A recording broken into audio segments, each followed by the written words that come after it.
Թուրք պատմաբան պրոֆեսոր Թաներ Աքչամը Հայաստանում է։ Հայոց ցեղասպանության մասին մի շարք աշխատություններով միջազգային ճանաչում ունեցող ցեղասպանագետն արդեն երրորդ աշխատությունն է գրել «Ցեղասպան պետության ակունքները»։ Նրա վերջին աշխատությունը Թուրքիայի Հանրապետությունում փոքրամասնությունների նկատմամբ տասնամյակներ շարունակ կիրառված խտրականության քաղաքականության մասին է, որ Աքչամը նմանեցնում է ապարտեիդի ռեժիմին։ Եթե որևէ էթնիկ խմբի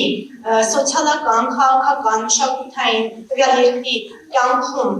առաջընթացը որևէ կերպ փոչըտլոտվում է, ապա խոսքը գնում է ապարտեիդի ռեժիմի մասին։ Bir emir göndererek oradaki bütün Hristiyanların işlerinden atılmaları istendi. Ընդհանրապես մի օրինակ բերեմ 1923 թվականին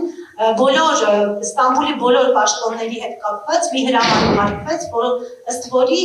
բոլոր քրիստոնյաները իրենց աշխատավայրերից պետք է հեռացվեին։ Հայաստանի իշխանությունները ցեղասպանության ճանաչումը առաջնային չեն համարում։ Աքչամը այս առումով կարծում է, որ ղեկավարների քաղաքականության մեջ տարիների ընթացքում էական փոփոխություն չի եղել։ Ermeni hükümetinin Ermeni soykırımı konusundaki politikasının değişmediğini düşünüyorum. Հայաստանի բոլոր պետական գործիչների եւ ղեկավարների քաղաքականության ցեղասպանության հարցում իմ կարծիքով չի փոխվել։ Her Ermeni hükümeti ki desteklediğim bir politikadır, Türkiye ile ilişkilerini normalleştirmede soykırımı bir ön şart olarak ileri sürmediler. Յուրաքանչյուր բոլոր Հայաստանի բոլոր իշխանությունները, երբ որ Թուրքիայի հետ հարաբերությունները կարգավորելու գործընթաց են սկսել, ցեղասպանության հարցը գլխավոր թեմա չեն դարձրել։ Haksızlığı ortadan kaldırmaz. Ոչ մի կերպ արդարությունը չի վերականգնվի միայն ներողության հայցմամբ։ Gerçekleştirecek aletlerden sadece bir tanesi. Եվ փոխհատուցումը այդ արդարության վերականգնման գործիքներից ընդհանրապես մեկն է։ Bunu da her iki toplumun tartışmasını sağlamamız gerekiyor. Եվ դա պետք է ապահովենք երկու ժողովուրդների քննարկումների միջոցով։ Հայերի հանդեպ վերաբերմունքի հարցում Թուրքիայում հասարակության մենթալիտետի փոփոխության սկզբնավորողը ըստ Աքչամի Հրանտ Դինքն է։ Հիմա անհրաժեշտ է Թուրքիայում տիրապետող դարձնել այնպիսի մտայնություն, որտեղ քաղաքացիները հանգիստ ասում են թե իրենց ինքնության մասին, ազգային ծագման մասին, ինչպես նաև որ տվյալ երկրի քաղաքացիները, այնպես ինչպես դա արել է Հրանտ Դինքը։ Mustafa Kemal Türkiye'nin kurucusuydu. Hrant Dink de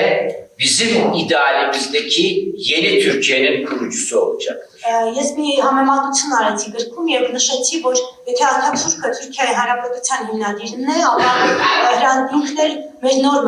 մտածելակերպի հիմնադիրը պետք է դառնա։ O Türkiye'nin Martin Luther King'idir. Նա Թուրքիայի Մարտին Լյութեր Քինգն է։